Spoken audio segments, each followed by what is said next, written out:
2014년 11월부터 2015년 10월까지 혼인신고를 한 사람은 신혼으로 봐주겠다. 5년차, 6년차여도 그 말입니다.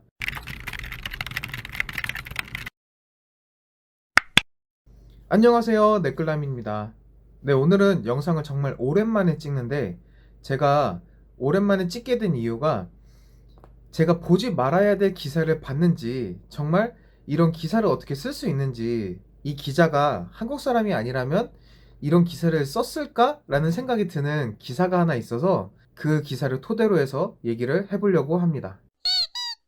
에너지경제신문이라는 곳에서 4월 25일 날 나온 신문 기사입니다. 바로 이 기사 제목이 뭐냐면 신혼부부 10쌍 중 4쌍은 아직도 무주택자다 라는 제목으로 기사를 썼어요. 되게 이상하죠. 이제 이 에너지경제신문이라는 곳에서 윤하늘이라는 기자분이 쓰신 건데, 바로 여기서 뭐가 들어가냐면 통계청에서 통계를 냈다 이 말이에요.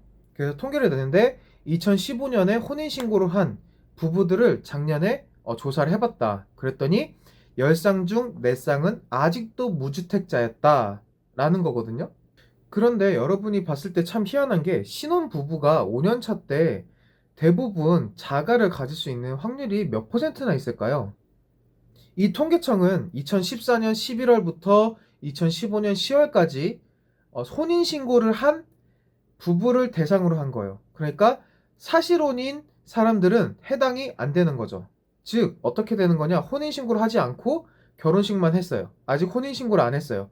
이런 사람들은 제외된다 이겁니다. 그리고 어떤 말이 될 수 있냐면, 사실혼 관계였다가, 즉 결혼을 하고 혼인신고를 안 하고 살다가 2, 3년 후에 혼인신고를 하게 된 경우에는 신혼으로 보겠다라는 얘기예요.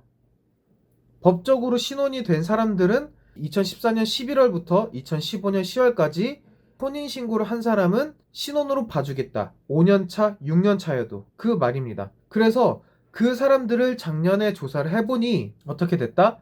5년 동안 무주택자가 무려 10쌍 중 4쌍이나 되더라 라고 얘기를 하고 있는 거예요. 근데 저는 정말 이게 어이가 없었던 게, 아니 지금 연봉이 최저시급으로 연봉을 따졌을 때 몇 년 동안 아무것도 안 쓰고 살아야 집 한 채를 얻을 수 있다고 얘기를 하죠. 아파트가 아닌 빌라 같은 거. 지금 제가 저희 동네만 보더라도 저희 동네가 서울 중에서 제일 저렴하고 제일 싼 동네인데도 불구하고 아파트 가격이 지금 매매가가 거의 10억이 육박해요. 우리가 5년 안에 그 10억을 모으려면요, 연봉이 2억, 3억쯤은 돼야 돼요. 근데 그런 사람들이 도대체 얼마나 있다는 거예요. 그리고 여기서 조금 오류인 것은 혼인신고를 한 사람을 위주로 한다 이거예요. 그렇게 되면은 어떻게 되느냐, 혼인신고를 안 하고 10년 동안, 20년 동안 살았던 부부들은 그때 2014년 11월에서 2015년 10월까지 혼인신고를 했으면 10년, 20년이 됐어도 신혼으로 치겠다 이거예요. 그러고 나서 신혼부부 중 10쌍 중 4쌍은 무주택자다, 이렇게 얘기를 하고 있는 거죠. 제가 첫 번째로 가장 이상하게 생각한 거는, 신혼 첫부터, 처음 시작부터 주택을 소유하고 있다는 사람들의 수치가 나오는데, 결혼을 처음 한 그 해에 주택을 소유한 사람이 무려 28.7%나 된다고 여기선 얘기를 하고 있어요. 100쌍이라고 봤을 때 28.7%면 약 29쌍이 주택을 이미 소유하고서 결혼을 한다는 거예요.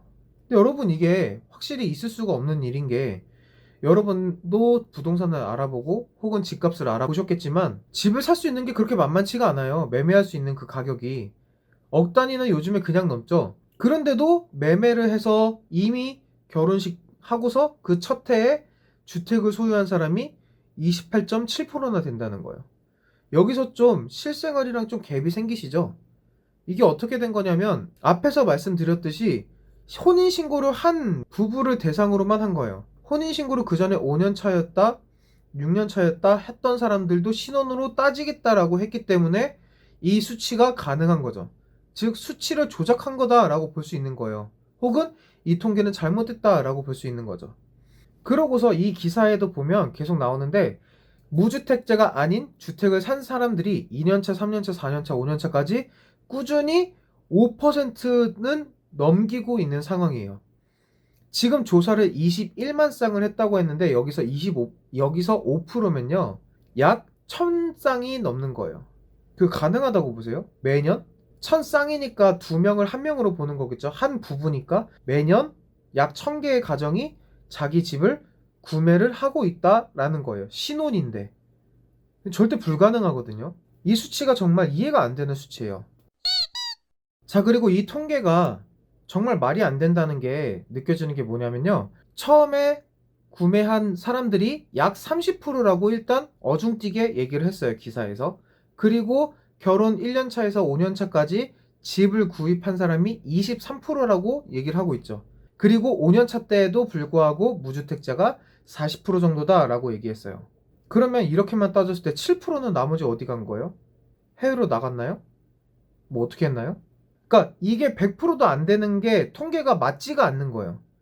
그러니까 지금 이 7%가 없어졌기 때문에 이 통계 자체가 말이 안 되는 건데 이걸 기사화했다는 거죠. 어떻게 보이려고? 마치 우리나라가 지금 현재 많은 청년들이 혜택을 보고 있고 그 혜택으로서 주택을 소유하고 있다라는 것처럼 보이려고 하는 것 같아요. 지금 정부는 우리가 했던 부동산 정책이 나쁘지 않았다, 아주 좋았다 라는 걸 보여주기 위해서 이렇게 기사를 쓴 듯한데 여기서 허점들이 드러나는 거예요.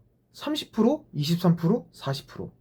그럼 다 더하면 93%인데 이 93%에서 나머지 7%는 그럼 어떻게 된 거예요? 주택을 소유한 것도 아니고 주택을 소유하지 않은 것도 아니고 뭐죠? 도대체가 어디로 날아가는지 모르겠어요. 이주했다면 이민을 갔다면 이민을 갔다라는 표시를 해야 되는데 그런 것도 없어요. 나머지 7%가 어디로 갔는지 도대체 알 수가 없는 겁니다.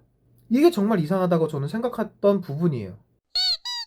그리고 여러분한테 이 기사를 이제 제가 띄워드리면서 보여드리는 게 정말 이게 통계가 말이 안 되는 게 그 이후에 결혼 무주택자에 대해서만 얘기한 게 아니라 맞벌이, 외벌이에 대해서 얘기를 하거든요. 근데 2019년에 맞벌이가 외벌이가 합해서 확률을 합해서 100%가 되지 않아요. 여기서도 90 몇 프로가 됩니다.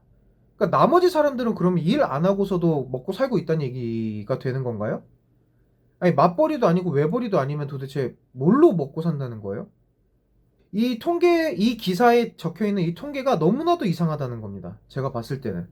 여러분도 이 기사를 만약 보셨다면 정말 그냥 넘어가지 않아야 되는 거예요. 왜냐하면 지금 이 기사들이 정상적으로 기사를 쓰지 않고 있어요, 기자들이. 그러다 보니까 아무렇게나 내놓고 통계 100%도 되지 않았는데 이게 마치 통계된 거다, 통계청에서 내놓은 거다라고 하면서 떡하니 올려놨는데 통계청에서 올린 그 통계대로라면 기타 등등을 따라서 100%가 돼야 되는데 그런 100%가 되지 않는 확률을 내고 있는 거죠.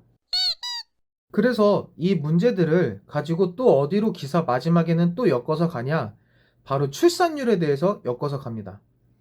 여러분이 유튜브를 많이 보셨다면 출산율에 대해서 어느 정도 알고 있을 거예요. 지금 한국의 출산율은 한 명도 채 되지 않고 있죠.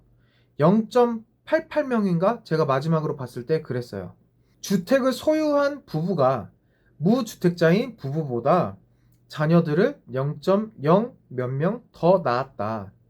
근데 이 통계를 보면 자녀가 1.16명이에요. 주택자가 낳은 평균 아이 출산율도.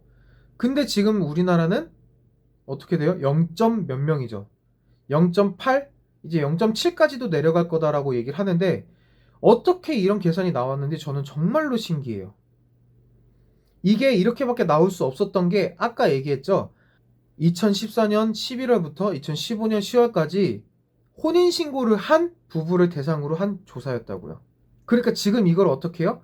그때 이미 자녀를 낳은 사람들도 나중에 혼인신고를 했다면 그것도 신혼부부로 치겠다라고 밖에 되지가 않는 거예요. 그래서 지금 우리나라의 출산율이 약 1명 정도로 높아진 것처럼 보이게 만드는 거죠. 실제로 지금 현재 자녀 출산율도 보세요. 출산율 한번 찾아보세요. 0.9명도 안 됩니다, 지금. 그런 상황에 주택을 소유한 가정은 1.16명이 있고 주택을 소유하지 못한 부부는 1.13명이 아이들을 낳았다라고 한다면 이건 말이 안 된다고 저는 생각을 하는 거죠. 정말 말이 안 되는 통계예요. 그러면서 얘기하는 게 뭐라고 얘기하죠? 주택을 소유한 부부보다 주택을 소유하지 못한 부부들이 자녀를 더 낳지 않았다라고 얘기를 하죠. 아니, 지금 이 사람은 해외 나갔다 온 것 같아요. 당연한 거라고 저는 생각하거든요.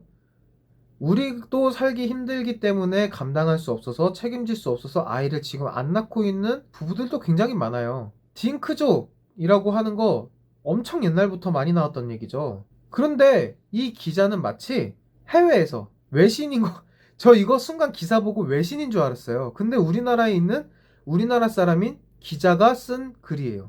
우리나라 기사의 수준이 현재 이렇습니다. 주택자들이 많아 보인 것처럼 만들어서 부동산 정책을 잘한 것처럼 보이게 하려고 하고 출산율을 높여 보이게 하기 위해서 이런 기사들을 쓰는 게 현재 우리나라입니다. 우리가 헬조선 하고 있는데 윗사람들은 뭐가 헬조선이냐라고 할 수 있겠지만 우리는 지금 보여지는 걸로만 따졌을 때는 헬조선이 맞다는 생각밖에 들지가 않네요.